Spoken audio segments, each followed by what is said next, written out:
Now, here's the next tip. You never want to hammer a baffle in this direction.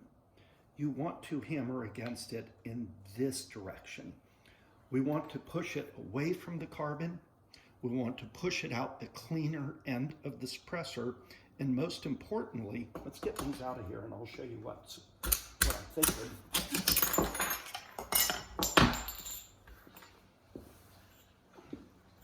This is the blast shield baffle. This one's different than all the others. It has a hole in it. It also is made of stainless steel, whereas all these others are made of aluminum. So what you really have here, just to summarize it for you, is you have 6 baffles which are made of aluminum and are all identical. They have a male tab here and a female notch there. 6 of those.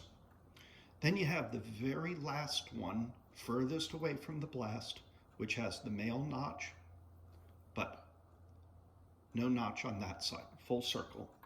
Then you have the blast shield, which goes closest to detonation, which also has this little round hole. So when we need to hammer things out of a suppressor, or apply force, I guess we should say, we're going to be hammering against the blast shield. And if we need to apply more effort, we can use, you know, appropriate tapping to get it out, but always lubricate first, just to help break down some of that carbon and get it out.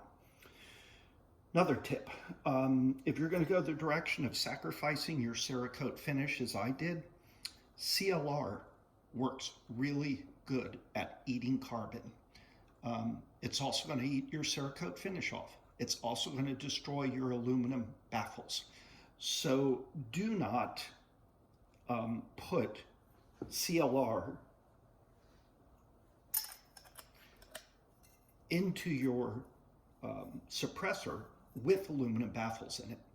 Said differently, if you're fortunate enough or you can figure out a way to get your 7 aluminum baffles out with only the blast shield stuck in there, you could throw the whole thing in a vat of CLR and let it soak, and then probably hammer it out successfully. But that's getting pretty aggressive, and I don't think you're going to need to do that. All right, so that's all disassembled.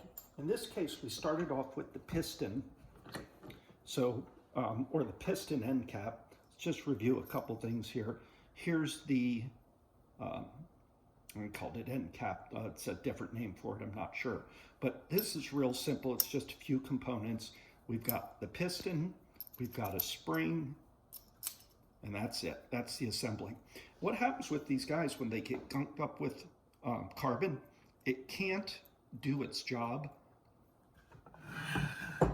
and therefore your suppressor turns into a single shot suppressor because it cannot absorb the recoil forces necessary to allow the gun to cycle.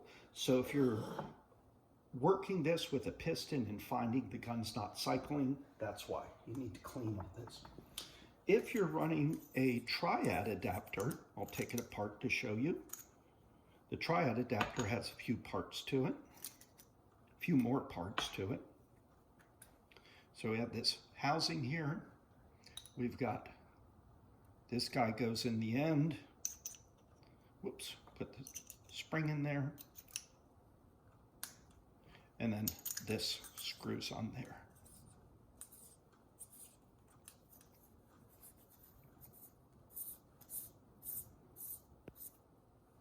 And that then inserts into the bird cage.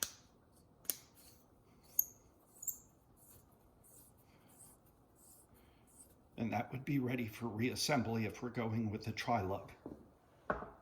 If we're going with piston, we take that out.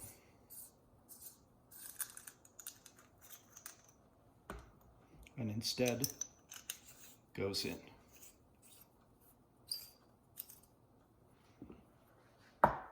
All right, so Now let's put it back together. So to put it back together, in this case I'll do it with the piston. I'm going to assemble my baffle stack. So I'm going to start off with the one with the hole. That's my blast shield. And I'm going to pay attention to the orientation of the hole in it. And I'm going to stack 3 baffles on top of it.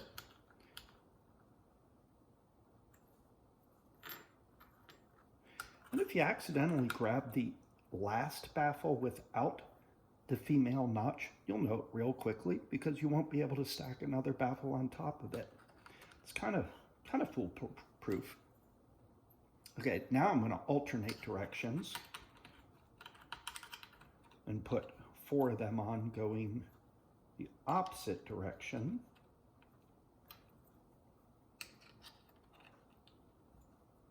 Oh, there, see, I did it. I put the wrong one on. There we go. All right, I'm going to check my work. So I've got 4 going that way, 4 going that way. And I can kind of wiggle them back and forth to see that they are all interlocked together. I'm going to take my tube, short end down,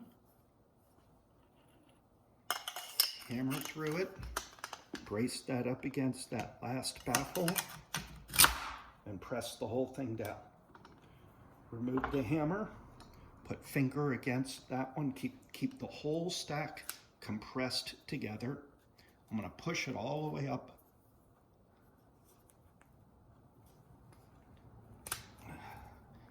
There we go. I'm going to get that last baffle right about there, and I'm going to start the end cap on it, keeping my thumb in the bottom of it. I got to keep that whole stack compressed. I don't want them to shift and the male and female notches not line up. So I've just got it started. I'm going to turn it over. Now I can take my thumb out of there. Real easy next step. I just screw that in. Okay, now that I get that in good and tight, I go back to the end cap, and using this tool, I want to maximum tighten it. And if you've done all this properly, what you're going to end up with is a very little reveal of the suppressor tube exceeding the end cap by, a 64th of an inch, maybe.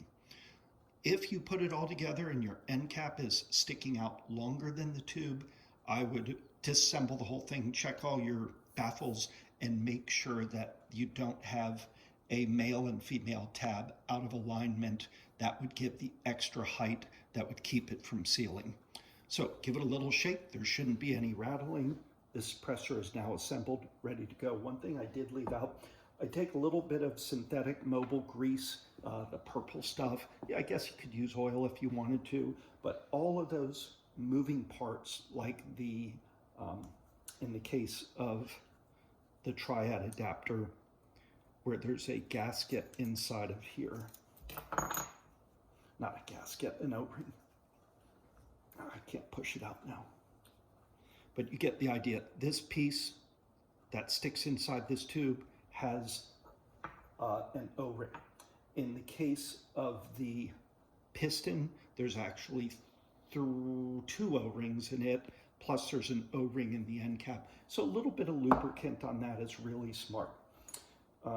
This guy has a little bit more moving parts, and its purpose is a little different, so you can probably see that there's some oil on it. Now, here we go. Me screwing that in, pushed it out, so you can see there's an O-ring on this as well. Okay, that's it. It's that easy.